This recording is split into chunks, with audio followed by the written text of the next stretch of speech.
Welcome to the TIMFD podcast. Today is my favorite day is about appreciating every day as it comes, no matter what life throws at us. We hope that this podcast speaks to you, and if it does, please like, share, and comment. Now let's find out why today is our favorite day this week. Well, welcome back, David. Hey. Today is my favorite day. Yes, it is. We're gonna talk about a topic here in a second. Why do I feel alone? But you got to talk about that T-shirt. Oh yeah, we were coming back from a sabbatical. Actually, he was preaching on that day. They just left because I was preaching. Yeah. But we were coming home, and it was the weekend of Rebecca, our youngest daughter's first year death, and her homecoming with Jesus. And so we just said, we need to be alone. Tanya and I, when I say alone, Tanya and I needed to be together to work with God on our grief. And so we did that. But when we were coming back up, we went down south towards Fort Myers. As we were coming back up, we saw TJ Maxx, and let's stop there and just have some fun. You could get a bunch of stuff at TJ Maxx for barely anything. So we went there, and I'm going through the men's stuff, and I found this shirt. And this shirt, let me stand up. This shirt has a ninja cat on it, and it has a shark and like a Hawaiian flower, and then it has like a paw and some, I don't know what it is. And basically what it is just weird. My wife loved it. She just said, I don't want you to wear it on a Sunday morning, but you can wear it in your podcast, and you can wear it anywhere else you want. I went into an ice cream place that we go to. It's called Cold Stone. Hopefully we get Cold Stone to sponsor this eventually down the line. Yep. But Cold Stone I go to every week. And I do this for Tanya. I don't eat ice cream. So she always gets the same thing. She gets a Gotta Have It, which is the large, with coffee ice cream, 3 scoops of Heath Bar, and caramel. And I have to have them put a top on it, put it in a bag with a spoon so I can bring it home to her. Yep, and they all laugh. And I've been doing this for years. Oh, wow. Okay. Years. So it's funny that you go different places and they all know me there. I mean, they know me because of my wife, basically.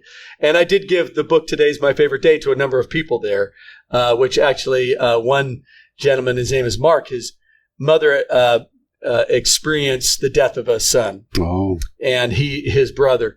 And they were all going through the mourning process. And I gave them the book, my prayer book, and they went through it with us as a family. And then we experienced the death of a child a year later. And so they were praying for us as well. So it's kind of cool. We're all in the family of God, right? And we are. We help each other out through all that. But what we're asking today is, why do I feel alone? Right. And a lot of us do feel even in a crowd when you go to get ice cream. Yeah, you could be in a huge crowd of 500, 600,000, 2,000, 10,000 people. You go to a big concert and still, even though you have a lot of people there and you're not really alone, you can feel lonely. Right. And feel alone. But on the same time, then we'll talk about this. At the same time, we can be alone by ourselves and not feel lonely. Right. Now, why is that the case? That's going to be that's what we're talking about today. Yeah. And why would with all that's gone on after COVID, what were all the things that went on with COVID that we could talk about that has caused this loneliness to take place? Because I've talked to some 20, guys in their 20s, women in their 20s, and they said there's a real problem here. There is.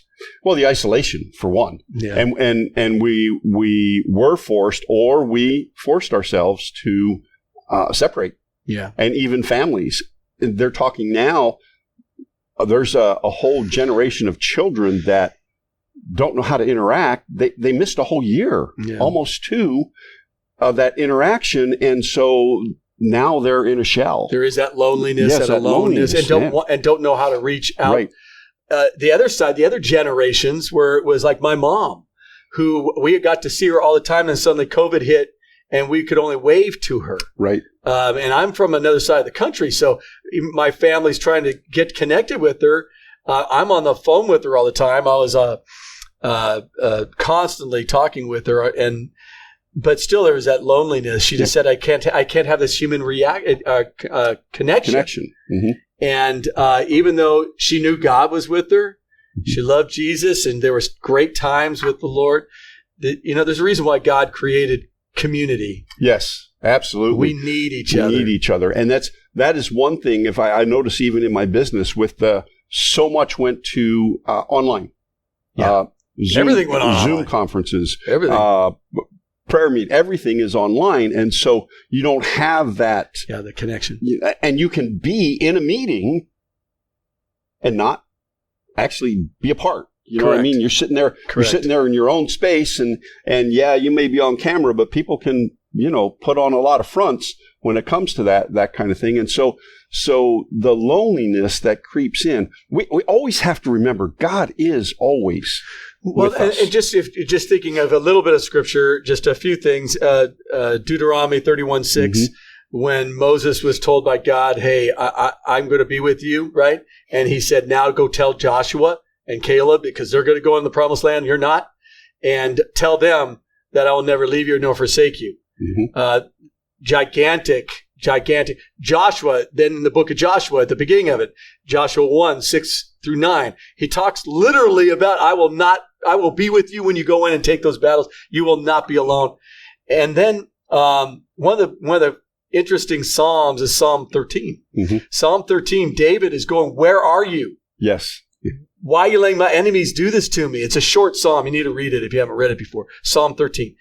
And he's just going, where are you? Why are you letting this happen? But at the end, he says, I'm going to trust you. Right. So he knew, even though he felt alone and felt like God maybe was not with him, he knew it. He already knew. That's why he was talking to God. The great thing is he's whining and complaining about, where are you? What's going on? But he's talking to God right now. Yes. And I feel myself like that. Yes. Because this whole COVID time really messed with my mind. I must admit, it was tough, and obviously suicide rate went skyrocketing through the roof. Attempts of suicide through the roof. Mental illness that people didn't really know they even were dealing with suddenly really popped up. It came to the forefront. Coping mechanisms skyrocketed. Porn, gambling, drugs, alcohol, food, all that stuff went out of control. That became our not feeling alone. Yes. Yeah. That supposedly filled that void, but really just destroyed all of us. It just didn't do well. It filled a void emotionally, maybe physically. For a moment. And all this stuff is just that for a moment. But the spiritual side of it, we kind of neglected, Well, not only that, we didn't have the gathering. Well, not only the spiritual side of connecting with God, by ourselves, but that, like you said, the gathering with other people, where 2 or 3 together, there I am in their name, right? So in my name. So it's the connection with other people that we need. And I believe that every human being struggles with some sort of mental issues, mental illness, because none of us are perfect. All of our bodies are having, so we may struggle with stress or struggle with anxiety or worry or that's all a mental, emotional struggle, right? That we all deal with. Yes. The extremes are different. And those who have a high extreme are going to need maybe medical help to get the serotonin and stuff in their head in a good place. Everything balanced. Get balanced. And then some of us just need to be able to talk with people. Tanya and I have been talking with folks because when Rebecca died, even though we're in a great church and we're in Celebrate Recovery, we have good family, we still felt alone.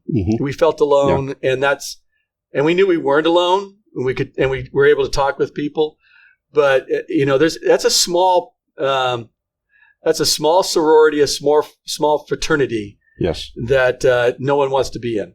Yes. No one wants to be in it. Yes. And so we are joining a grief share group, and that starts next week for us. And so we're gonna get involved with that to try to work on that while we stay in our Celebrate Recovery, to continue to work on our hurts, habits, and hang-ups, which some of this is that, and that we're and also be in our prayer meetings and for her and I just to meet and pray together and talk together and read together. Right.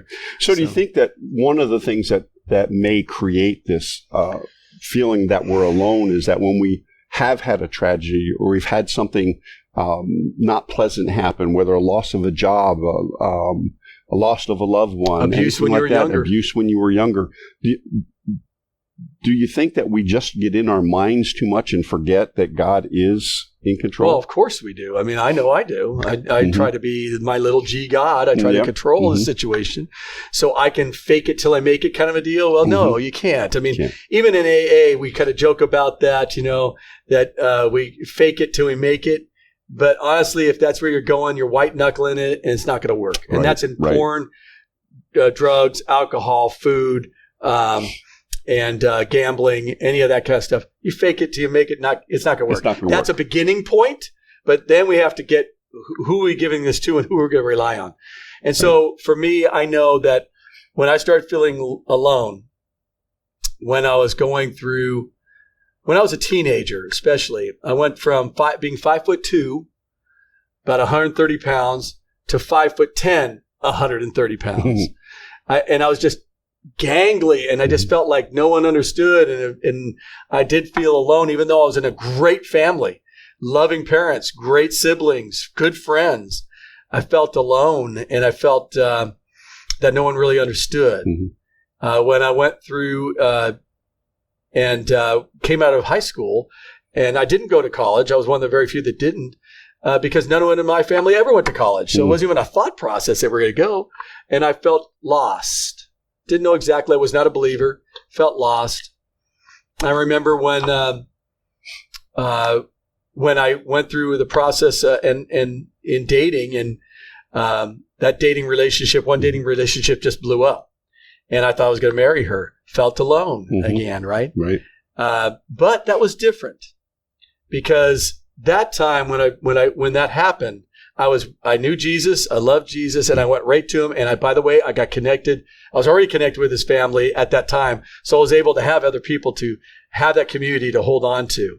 Prior to that, I just go into a dark place, or what I did is, I was working out 7 days a week, tearing my body apart morning and night. Yeah. And that doesn't help anything. Doesn't help, no. It's good to be in good shape, but it's not good to tear your body down. Can overdo it a little bit. Yeah. So, and that's what we do when we feel lonely like that. We have a coping mechanism of some sort. And like you say, for you, it was the workouts. Yeah. But for other people, there's bad habits, bad things that they get into. And for me, when I struggled with that's when I got into so much trouble gambling. Yep. There we go. And it's just like, because it's me and the machine now. I'm doing good. You know, I don't have to talk to it. I'm in control. I can. Yep. Not really though. You're putting money in and you're going, the machine's in control. But we think we're in control. Yes, exactly. Yeah. Just like the alcohol. I gotta numb myself. Right. But I'm doing it to myself, so I'm in control. No, you're not. The alcohol's in control. Yeah. And we do this when we get lonely and get alone and feel like there's no one around. And I think the big key, again, is going, if you are feeling alone, verses to go to, if you have a Bible on you, go to Psalm 13. Go to Joshua 1, 6 through 9. Go to Deuteronomy 31. Specifically look at verse 6. But read 31. And I think that you'll start seeing that God's saying, I'm with you the whole time. And if we could get that in our mind, when you go through cancer, both of us have. Both of us. And I could feel like a lonely place. But I never felt like I was totally alone. I knew God was with me. And there were moments where I went, I'm going to whine and complain. No, I'm alone. Then I went, wait a second. No, I'm not. I know who's with me. You're with me, Lord. And in the death of Rebecca, the first night, I got up, was downstairs around 3:00, couldn't sleep, and just wailing. But I was wailing to not to just say, oh, I'm wailing or I'm just crying. And I don't know what's happening, all this stuff. I was crying to the Lord going, please help me through this. Yes. Because I don't know how to make this. I don't know how I'm going to get through this. And, why is this happening? I don't know why you're in charge of it. And I went right through the today is my favorite day truths. That at least thank you, Lord, for letting me breathe. But I'm angry at you right now that you didn't let my daughter breathe. Right. And it's okay to be angry at God. And I went, Lord, I know that I am not alone. You are with me. I know that you love me, even though I don't get it right now, why this would be taken from me. You have a plan for me. I thought you had a plan for my daughter too. I've realized that he does have a plan for her, and it's a big plan. it wasn't the plan I wanted. God, you have a purpose for me. You say that. I know that to be true. Love God, love others. But right now I'm just hurting so much. I don't know how to do that. And I know you have a future for me. I'm going to see my daughter in heaven. She's there. I'll see her again. But I wailed that for days. And still not wail, but I cry over it because I say it every morning. And, but I know I'm not alone. Right. I'm just sad. Right. And that's okay to be in a sad place, and it's and not to stay there, but it's okay to be in a sad place. Well, you said something in there also that it was not the plan that you had. And it's not what we wanted, what I wanted. And when that happens to us, we have a tendency to think that God just abandoned us. We talked about that a couple of weeks ago. Why is it so hard to pray? Yeah. Because we want God to do something. We want to move him. We want him. Instead of God move me and move me closer to your will. And though I pray these things, and I know you're going to hear me, and I know you're going to answer. Now my responsibility is to listen and then change, move to what you want. Right. And I had to come to this place that God, this was my vision for my daughter, and now that's not happening. And you've got to move. I got to do something here. What happened? And he's been moving me to a place of, David, you still have work to do. You still have things to do. And your daughter's going to be a part of that. Your older daughter's going to be a part of that. Your grandkids are going to be a part of that. Your wife's going to be a part of it. This church is going to be a part of it. So, and you're going to be a part of it. And so I know that. So I just kind of go, okay, now I understand that. I'm moving forward, even though I don't know exactly what that is. Right. And I think that when we're lonely, when we feel totally alone, so desperate that we want to do something to ourselves, hurt ourselves, isolate, all that kind of stuff. All I could say to you is don't do that, please. I know that there are people that hurt you, and I know that you've been hurt. Get it. I've been there too, and still kind of in that place. You don't have to be alone. God's there for you. Our Lord Jesus Christ is there for you. He loves you. The Holy Spirit's there, and we know that. And our goal here is to give you some practical things to do. So what can we do practically in the midst of our stuff, to say, okay, why do I feel alone? That's a good question to ask. We need to answer it. Right. So why do we feel alone? Why do you feel alone at that moment? Yeah, at that moment, it could be anything. It could be a loss. It could be you're reflecting on a loss. My parents. I get that way and your parents were great prayer warriors for you. Mine were the same way, and so sometimes you wonder, okay, is anybody praying for me? Am I alone in this now, God? And so things like that, the loss that happens, or get into argument with a loved one. There's all sorts of life circumstances that happen that we draw back. And this is the thing. We draw back and we draw into ourselves. And we isolate ourselves from all who would help us. And that's, you and I both know the value of having a sponsor, having a friend that when there's an issue or there's a problem, we can pick up the phone and we can text or we can call. Most of us text because texts are answered faster. Why does he want to talk to me? Right?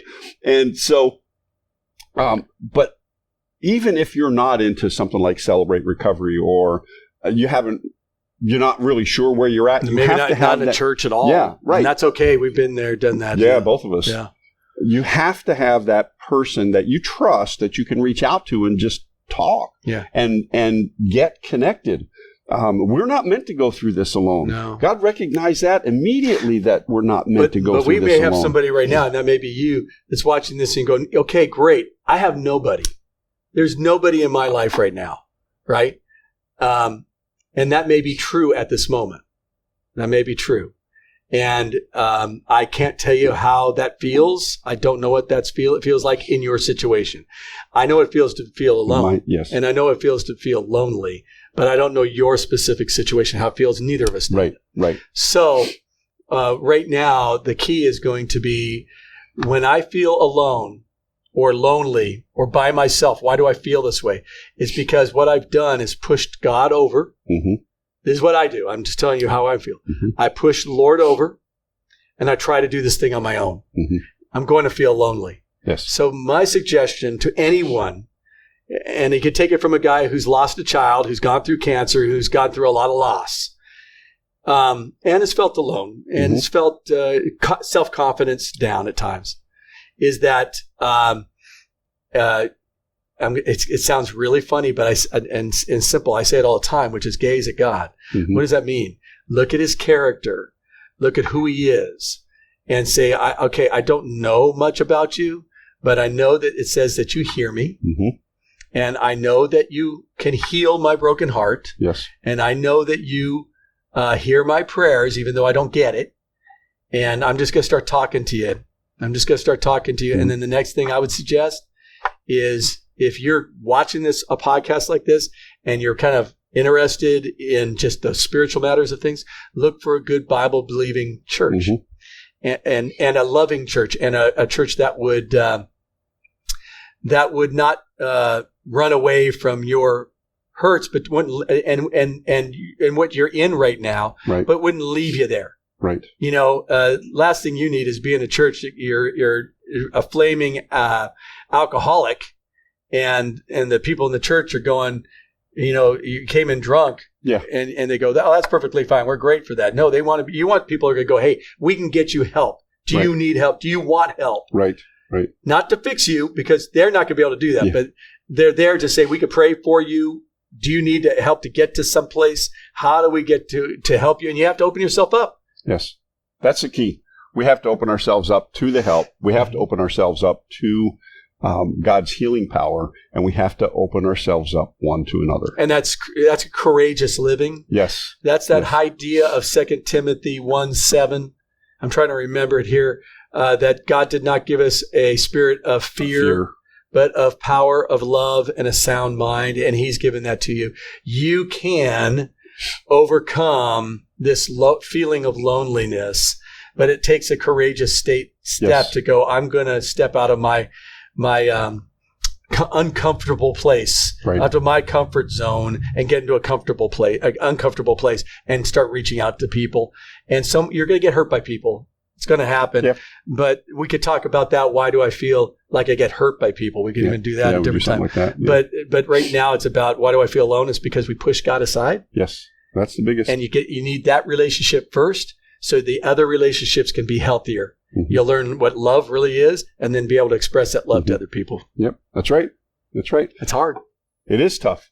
Well, David, we're at the end of our time. Yeah. It's but if you are struggling in this alone, if you're feeling alone, and you haven't anybody to reach out to, don't hesitate to contact. Our contact information is in all of our podcasts. You can go through David's site or through my site, and we'll respond to you. So we may say we could send a link. I'll grab the link to last week's service in our church. Oh yeah, okay.